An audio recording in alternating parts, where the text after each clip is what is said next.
wa min al-a'mali salihati, na miongoni mwa matendo mema, allati yanbaghi al-iktharu minha, ambayo inatakikana kukithirisha kutokamana na matendo hayo, fi hadhihi al-ayami, katika haya masiku 10 ya Dhulhijja.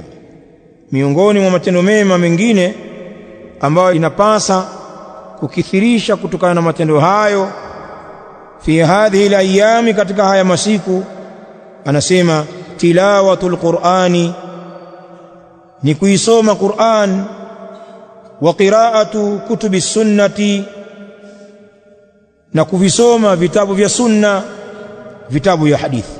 Kithirisha kuisoma Qur'an, kitabullah, kadhalika usomaji wa vitabu vya sunna.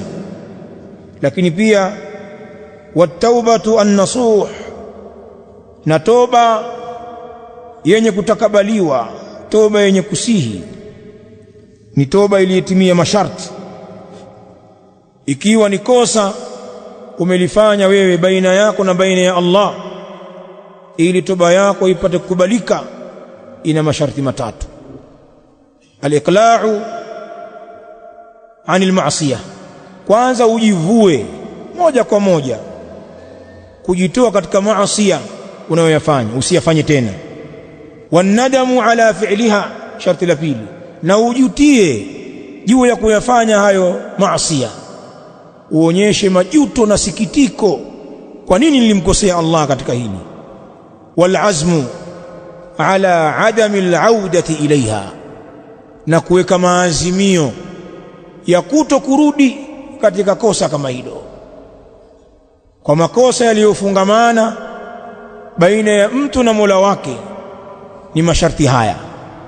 Ama ikiwa kosa limefungamana baina ya mtu na mtu, mja na mja mwenzake, una haki za watu na una madhalimu za watu, lazima uongee sharti moja katika haya matatu.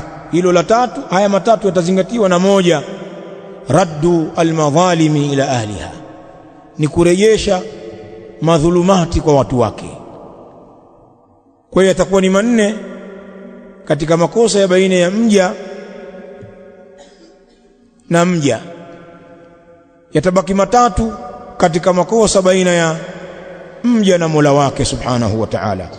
Sasa katika ibada kubwa ya kuikithirisha katika masiku haya, at-taubatu an-nasuh, ni tauba yenye kusihi iliyotimu masharti yake.